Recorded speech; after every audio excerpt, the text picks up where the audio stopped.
ज्ञानमूर्तिं द्वन्द्वातीतं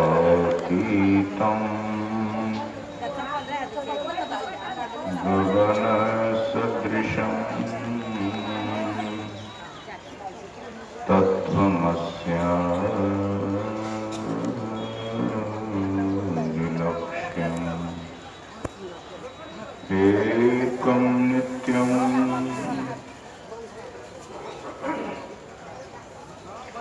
विमलम् अचलं सर्वधी साक्षिभूतं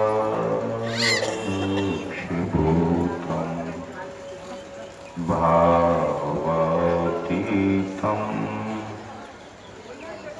त्रिगुणरहितं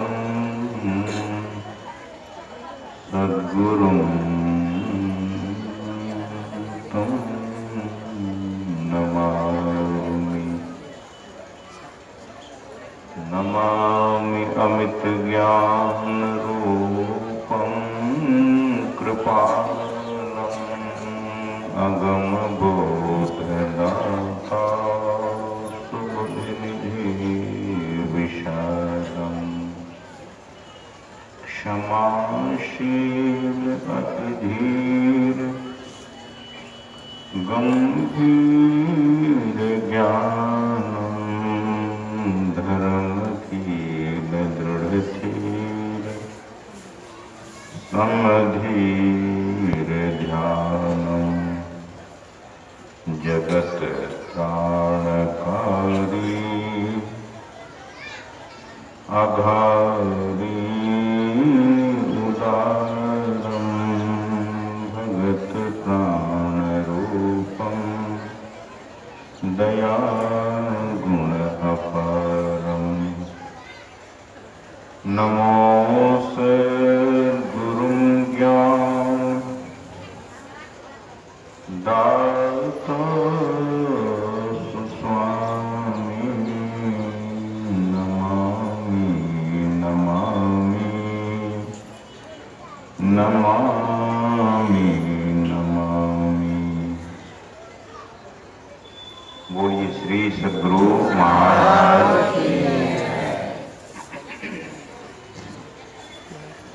प्रातः स्मरणीय अनंत श्री विभूषित परमाराध्य परम पूज्यपाद संत सद्गुरु महाराज के परम पावन युगल पदों में सदा सदा पदवंदन। मंच पर विराजित मुद मंगलमय पूज्य साधु समाज, विद्वत समाज,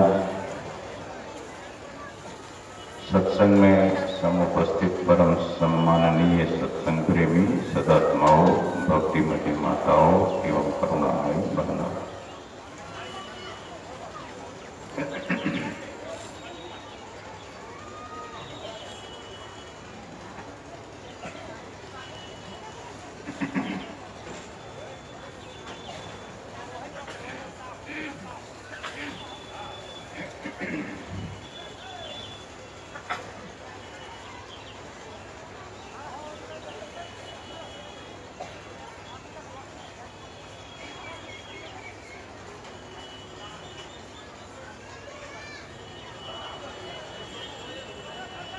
परमात्मा की भक्ति के संबंध में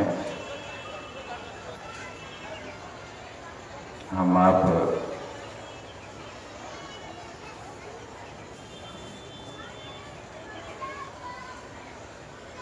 हमारे श्रद्धेय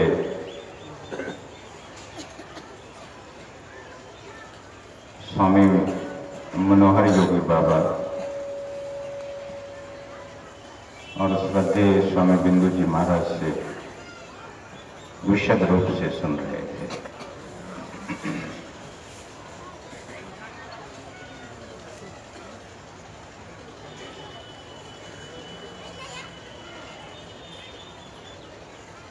पूज्यपाद महर्षि संतसेवी जी महाराज और पूज्यपाद महर्षि शाही स्वामी जी महाराज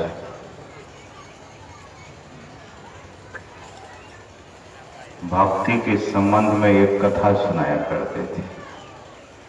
वैसे आप भी सुने होंगे, लेकिन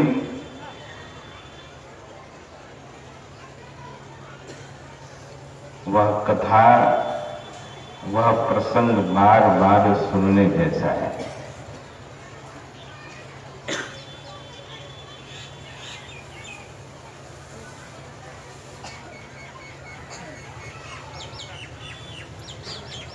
एक राजकुमार का विवाह किसी राजकुमारी से हुआ। विवाह के बाद भोज भंडारा होता है।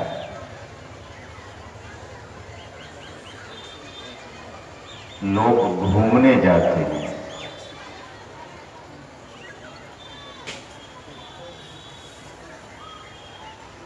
तो दोनों दंपति, राजकुमार और राजकुमारी, विचार किया कि हम लोग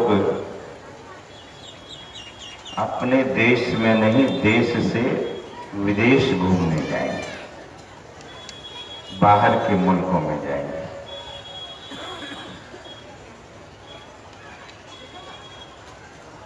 जमाने की बात है, उस समय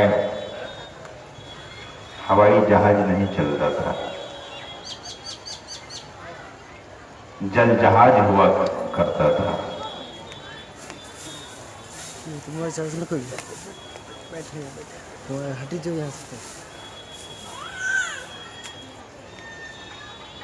तो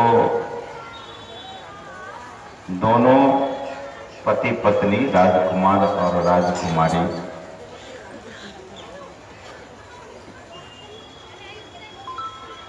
यात्रा के लिए निकले तो जल जहाज पर बैठे।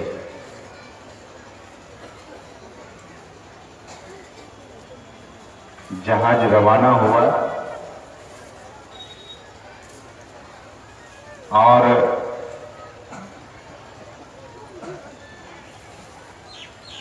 जब जहाज बीच समुद्र में पहुंचा तो काले काले बादल घिर आए।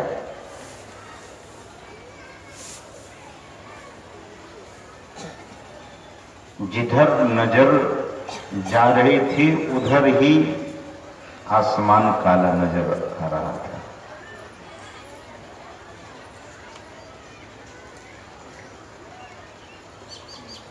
सब लोग घबराने लगे। जहाज पर बहुत लोग बैठे हुए थे।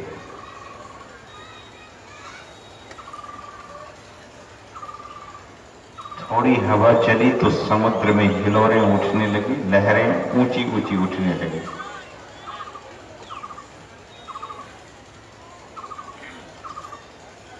जहाज आगे बढ़ता जा रहा है और तूफान भी बहुत तेजी से बढ़ता जा रहा है।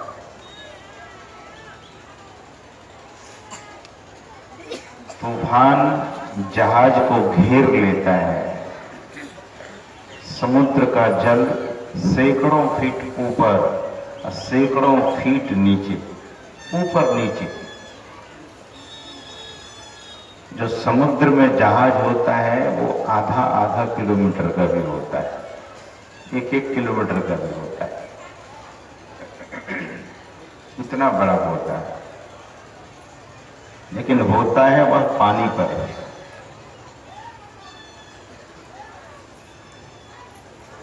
जहाज पर बैठे सभी लोग घबरा गए कि अब लगता नहीं है कि जहाज बचेगा, जहाज तबाह हो जाएगा, डूब जाएगा। सब घबरा गए।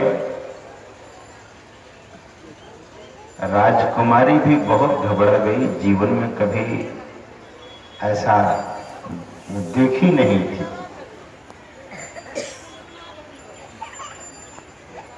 सब लोग तो घबरा गए, राजकुमारी भी बहुत घबरा रही थी, लेकिन उस पर जो राजकुमार बैठे हुए थे वे नहीं घबरा रहे थे, वे बिल्कुल निश्चिंत बैठे हुए थे।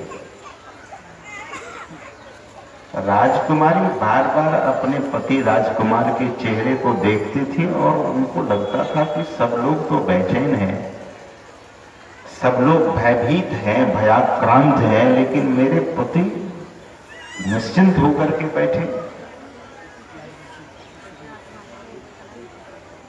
तो राजकुमारी अपने पति राजकुमार के कंधे को पकड़कर झिकझोर देती है और झिकझोरते हुए कहती हैं कि आपको पता नहीं कि तूफान में जहाज ऊपर नीचे हो रहा है, अब डूबेगा कि तब डूबेगा, अब पलटेगा कि तब पलटेगा, आप निश्चिंत बैठे हैं। तो राजकुमार अपने मयान से तलवार खींच लेता है, निकाल लेता है और तलवार निकालकर उनके गर्दन पर रख देता है, राजकुमारी के गर्दन पर। राजकुमारी थोड़ी सी मुस्कुराकर कहती है कि इस विषम परिस्थिति में आपको मजाक सूझ रहा है, मेरे गर्दन पर आप तलवार रख रहे हैं, ये कौन सा मजाक है?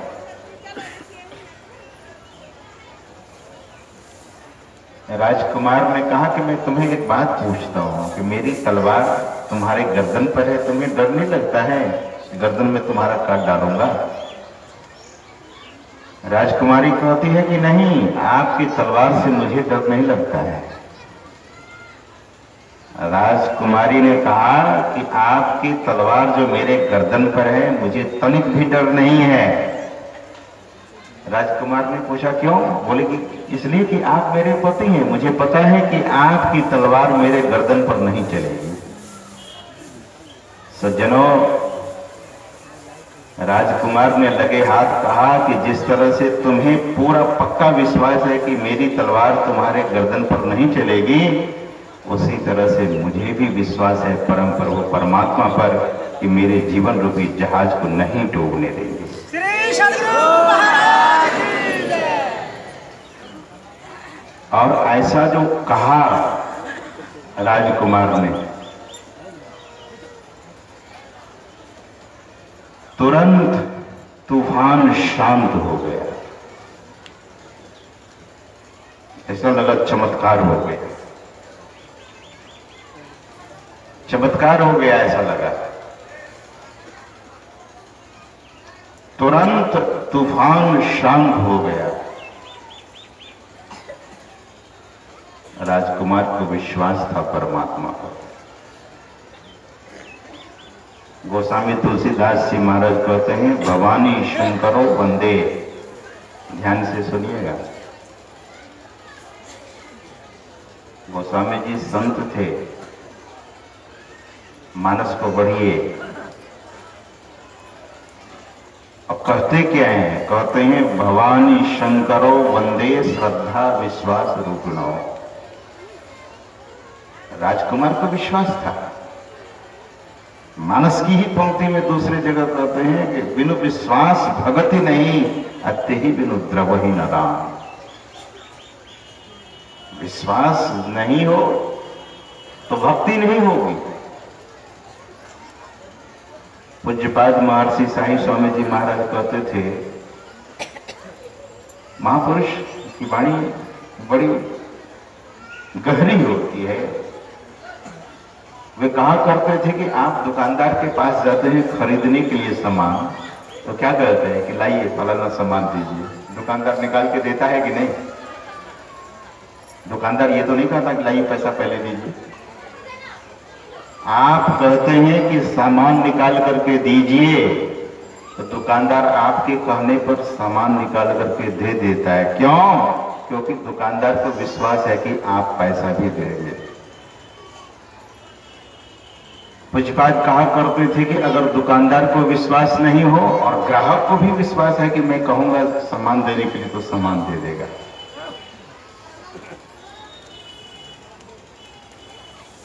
दोनों को विश्वास है।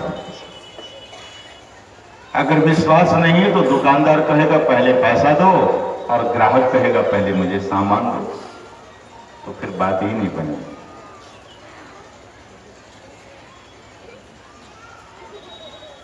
तो मैं निवेदन कर रहा था कि गोस्वामी जी कहते हैं कि भवानी शंकरो वंदे, श्रद्धा विश्वास रूपिणो।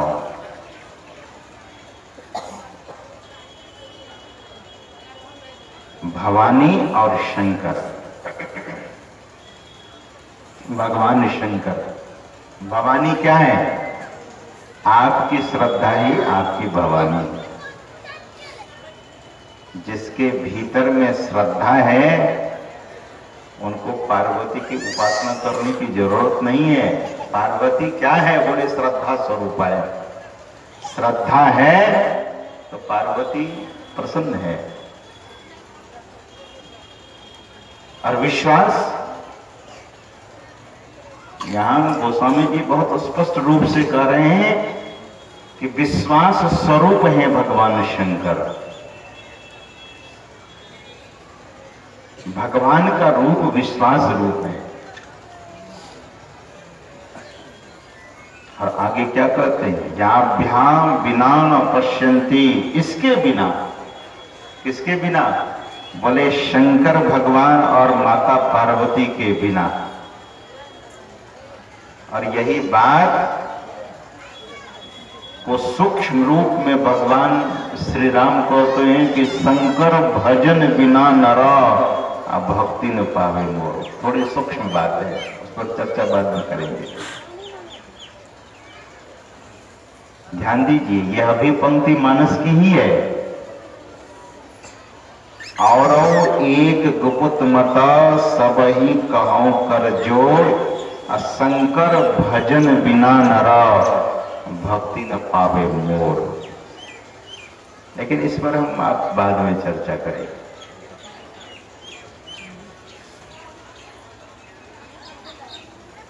भगवान शंकर विश्वास रूप है और माता पार्वती श्रद्धा रूप है।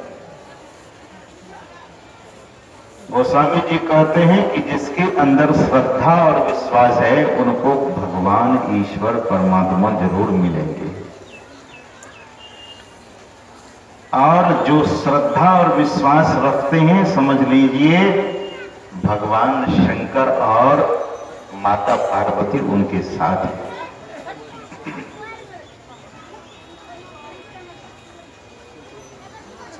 गोस्वामी जी कहते हैं कि याभ्याम बिना न पश्यन्ति, इसके बिना कोई नहीं देख सकता। क्या? स्वांतस्थ ईश्वरम, लेकिन उसके बीच में एक शब्द है सिद्धा। सिद्धा स्वांतस्थ ईश्वरम। सिद्ध, सिद्धों को भी ईश्वर का दर्शन नहीं होगा। किसके बिना? बोले श्रद्धा और विश्वास के बिना।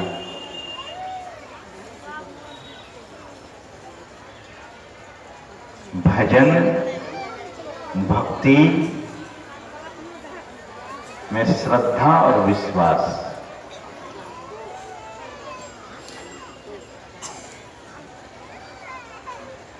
और ये श्रद्धा विश्वास दरअसल में होगा तो फिर भक्ति होगी। भक्ति मिलेगी तो ज्ञान होगा, विरति होगी, विरक्ति होगी।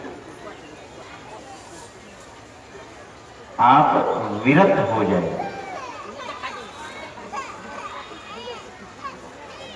और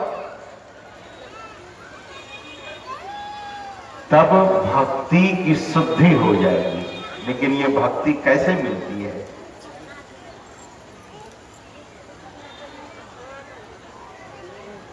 ये भक्ति केवल सत्संग मात्र से, भक्ति स्वतंत्र सकल सुख खानी, बिनु सत्संग न पावहि प्राणी।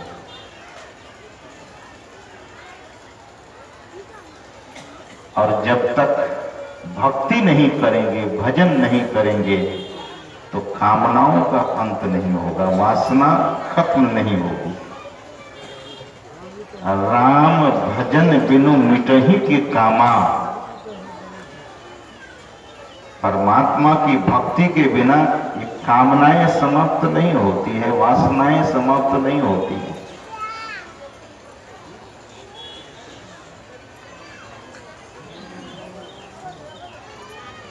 लेकिन ये भक्ति भी अपंग हो जाती है। कब तक?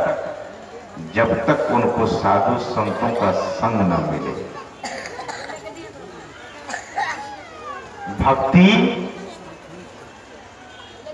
की सिद्धि नहीं हो सकती है। देवर्षि नारद जी महाराज को भक्ति मिली वृंदावन में।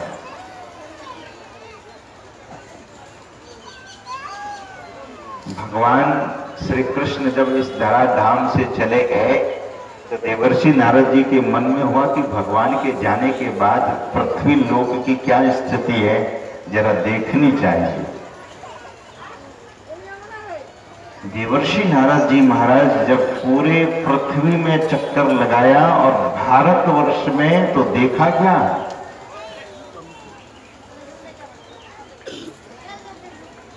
देवर्षि नारद जी महाराज कहते हैं महर्षि वेदव्यास जी महाराज से कि महाराज जब मैं पूरे भारतवर्ष में घुमा, संकादिक ऋषियों से कहते हैं कि पूरे भारतवर्ष में गया तो कलौर मले यत्र गच्छामि तत्र कलौर मले कलयुग का ही मन दिखाई दिया। कलयुग की ही गंदगी, हर जगह कलयुग व्यापी गया है।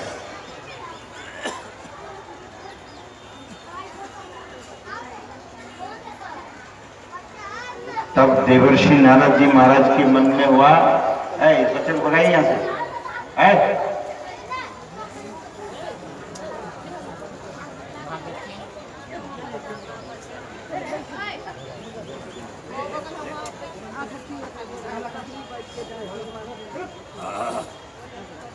सज्जनों,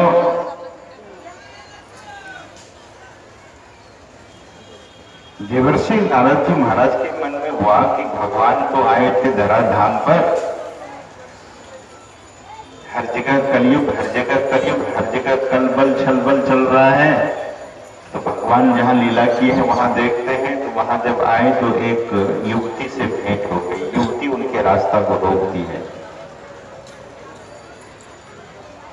देवर्षि नारद जी महाराज जा रहे थे तो एक युवती ने रास्ता रोक लिया देवर्षि नारद जी महाराज का। क्या कहकर? भो साधो क्षणम तिष्ठ। ऐ साधो महाराज, आप क्षण भर के लिए ठहरिए। ऐ महापुरुष, आप क्षण भर के लिए ठहरिए। देवर्षि नारद जी महाराज रुकते हैं और पूछते हैं कि भाई कौन देवी है? मन को पूछते हैं, फिर उनसे पूछते हैं आप कौन हैं? तो वह युक्ति परिचय देती है कि भक्ति रीति ख्याता, मैं भक्ति देवी हूं। और ऐसा कहकर भक्ति देवी रोने लगी। ध्यान से सुनिएगा, संत के समीप भक्ति माता रो रही है। देवर्षि नारद जी महाराज संत पुरुष हैं, उनके सामने भक्ति माता रोने लगी तो देवर्षि नारद जी महाराज को करुणा दया, स्वाभाविक बात है, आपके समीप कोई रोने लगते हैं तो आपके भी आंख, अगर आप दयालु हैं तो आपकी भी आंखों में आंसू आने की संभावना हो जाती है। और कहीं परिचित लोग हैं, आपके कोई परिचित लोग रोने लगे आपके सामने तो आप भी रो पड़ते हैं। ये स्वाभाविक बात है। पूरे संसार पर अगर कोई दया करने वाले होते हैं तो वे संत पुरुष होते हैं। भक्ति देवी जो रोने लगी तो देवर्षि नारद जी महाराज ने पूछा कि अरे माता, आप रोती क्यों हैं? बोले महाराज, मैं अपना परिचय दे दूं।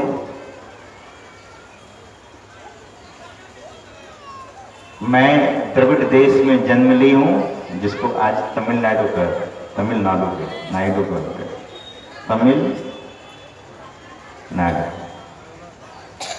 वहां उसको द्रविड़ देश में मैं जन्म ली और महाराष्ट्र में आकर जवान हो गई। क्यों?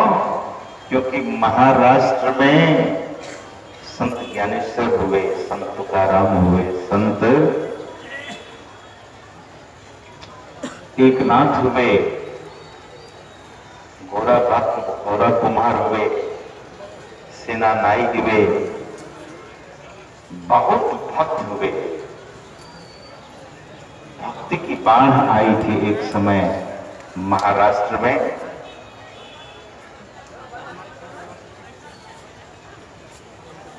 भक्ति की बाढ़ आई थी महाराष्ट्र में। कबीर साहब को नहीं रहा गया। भक्ति की बाढ़ जब आई तो कबीर साहब काशी से पंढरपुर चले गए उन लोगों को देखने के लिए। भक्ति देवी कहती हैं कि वहां मैं युवा हो गई और वहां से चला गुजरात। मेरे 2 बेटे थे, ज्ञान और वैराग्य, क्योंकि वहीं युवा हुई, वहीं हमारा विवाह हुआ। 2 बेटे हुए, एक बेटा का नाम ज्ञान, दूसरे बेटा का नाम वैराग्य। हम तीनों माँ बेटे चले गुजरात।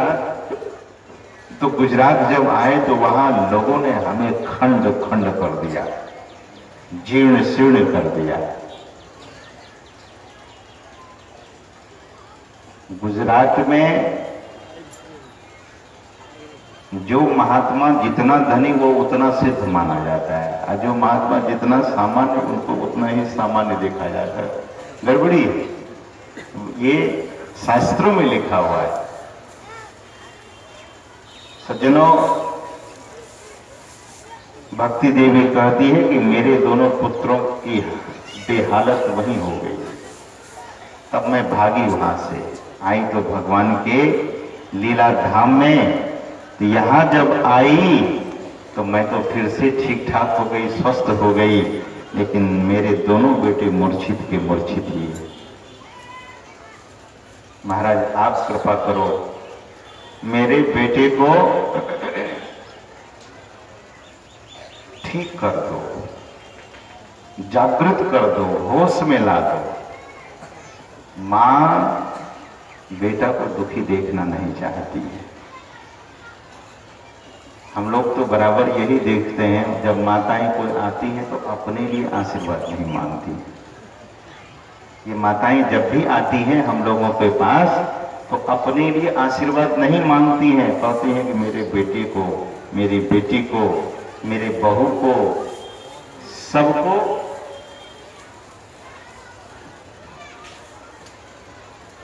सबको आशीर्वाद दीजिए। मां कैसी होती है?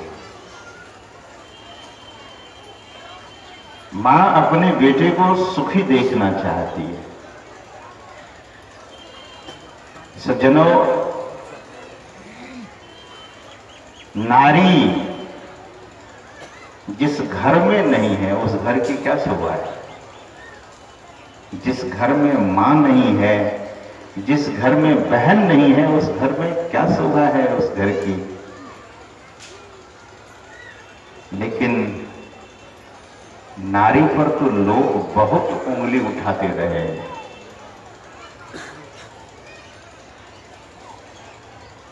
प्रतिदिन माताएं भोजन बना के देती हैं और एक दिन अगर नमक ज्यादा हो गया तो बोले कैसे नमक डालती है।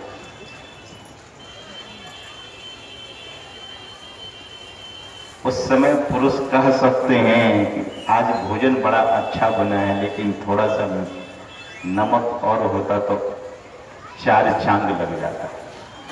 लेकिन नहीं, गुस्से में लोग बोलते हैं।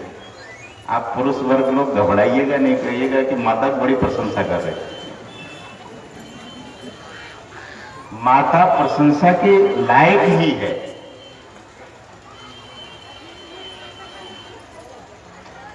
पुरुष तो कितना भी कुछ कर ले, लेकिन घर में आकर रोटी वही बना के देती है।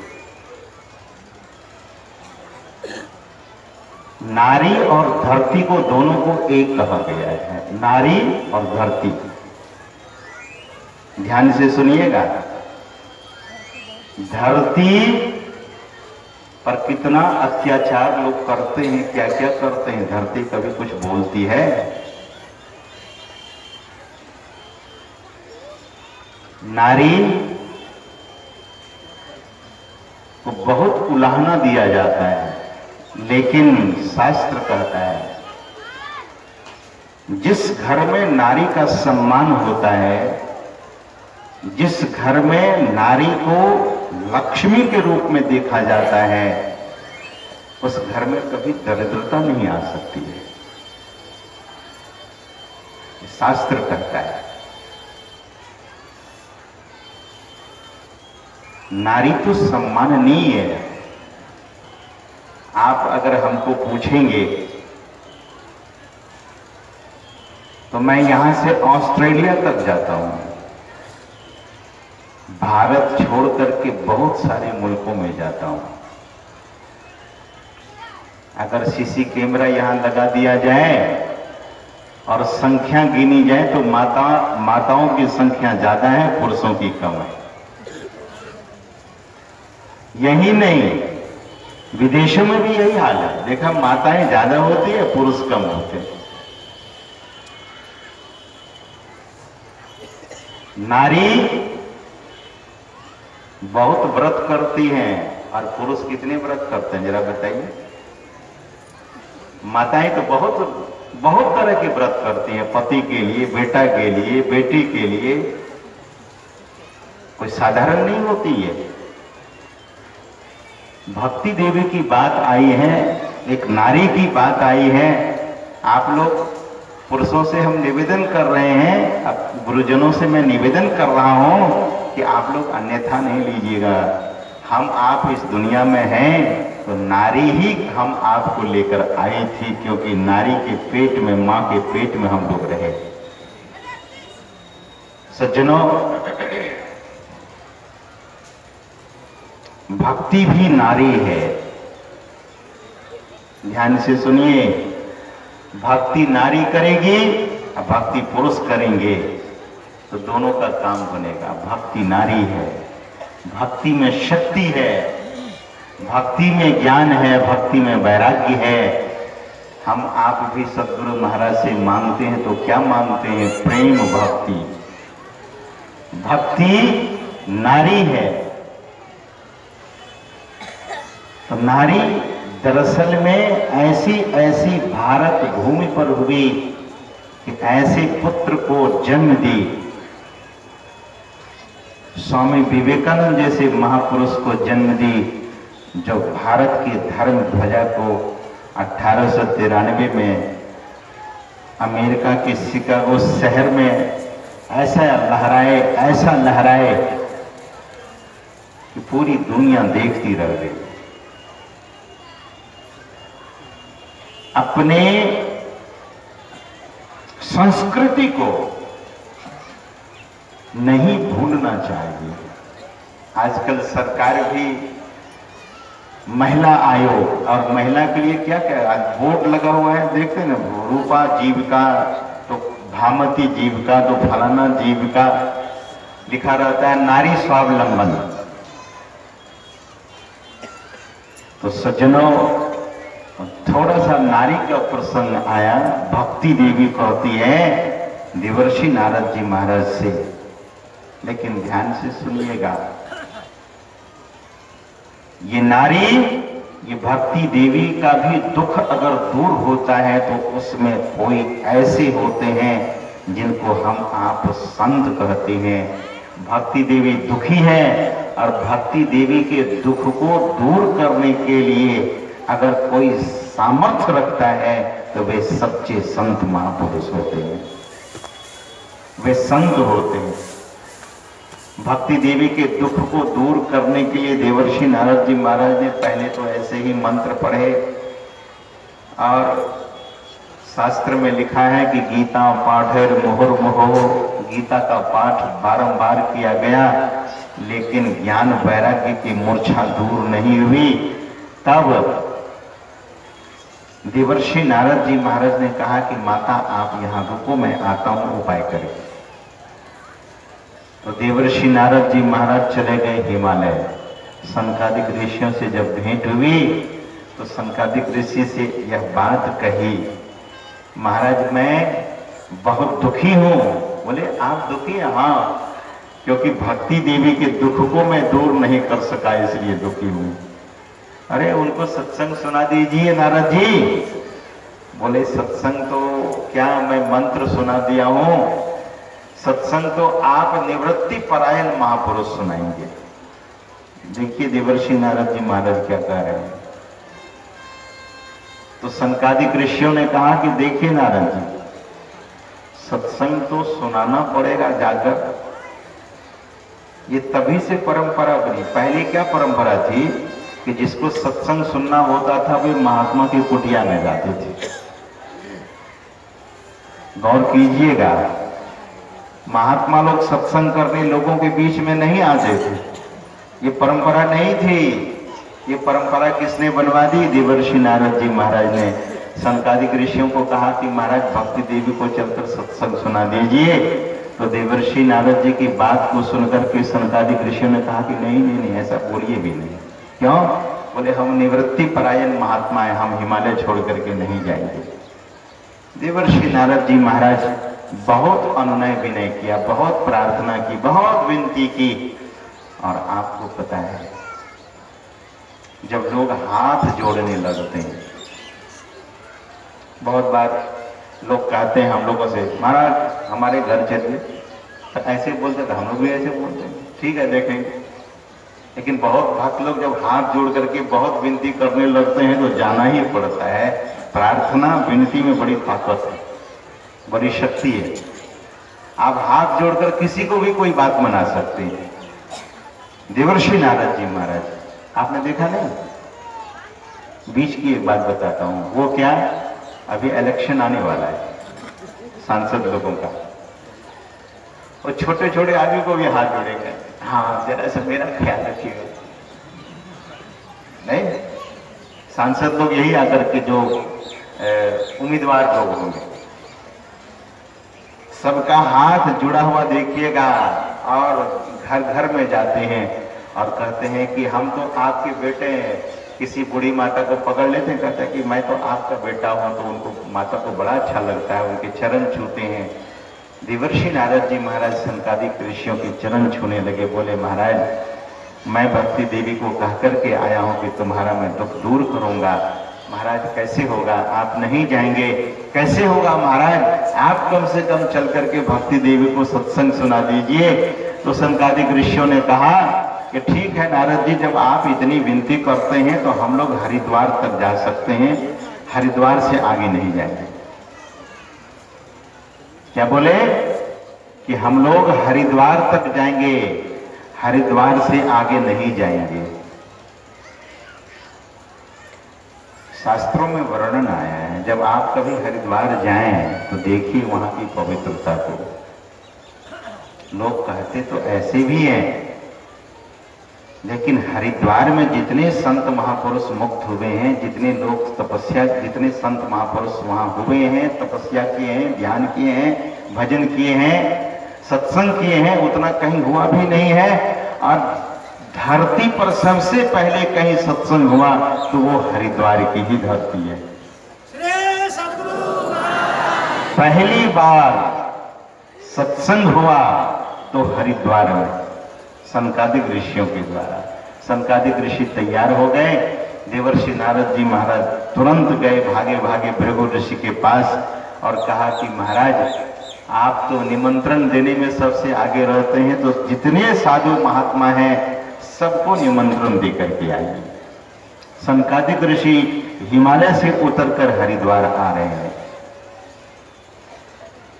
सनकादिक ऋषि हरिद्वार, 4 भाई हैं। सनकादिक का मतलब यह है कि 4 महात्मा ब्रह्मा जी के मानस पुत्र हैं। 5 वर्ष की आयु है उनकी, और शास्त्र कहता है, महापुरुषों के मुंह से हम लोगों ने सुना है कि सनकादिक ऋषि आज भी 5 वर्ष के ही हैं।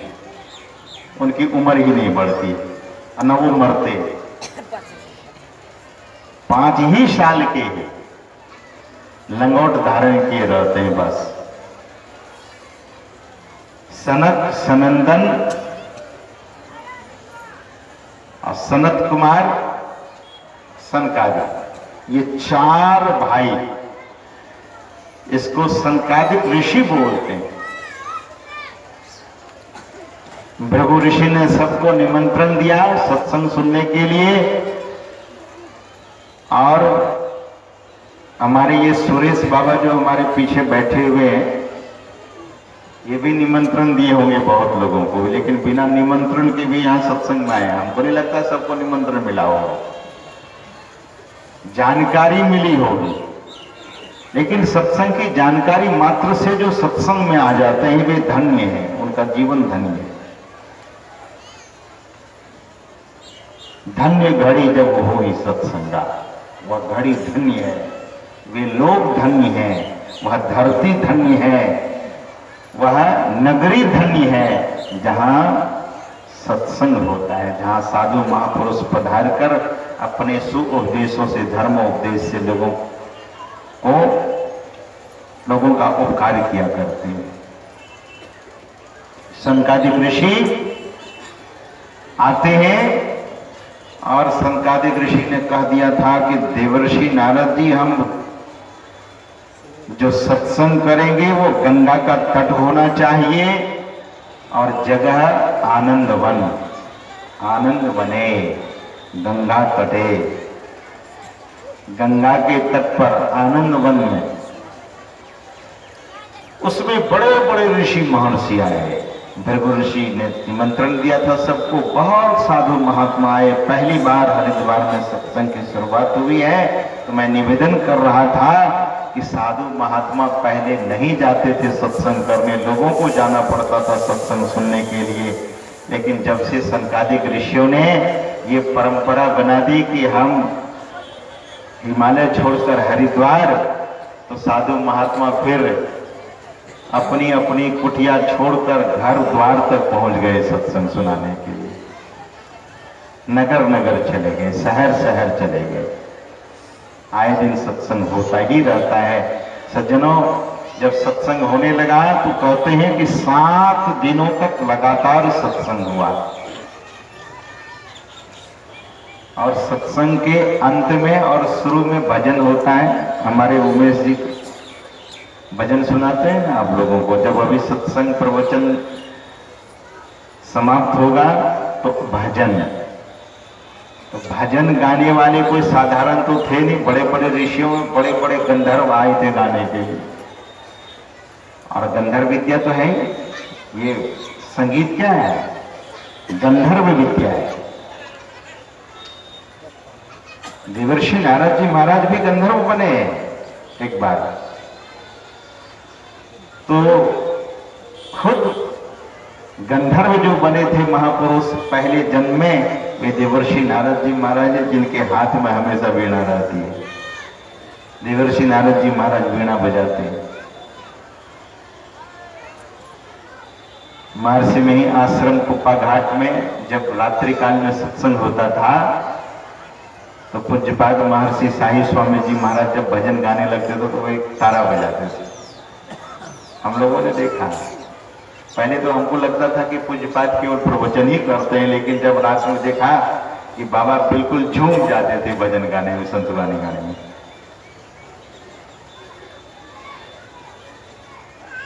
तो भजन होने लगा। जब भजन होने लगा, कीर्तन होने लगा, तो ऐसा कीर्तन हुआ, ऐसा भजन गाया गया, ऐसा कीर्तन हुआ कि सब लोग झूम उठे। और उसमें जब झूम उठे तो देखा कि भगवान श्री कृष्ण भी उस सत्संग में पधार गए।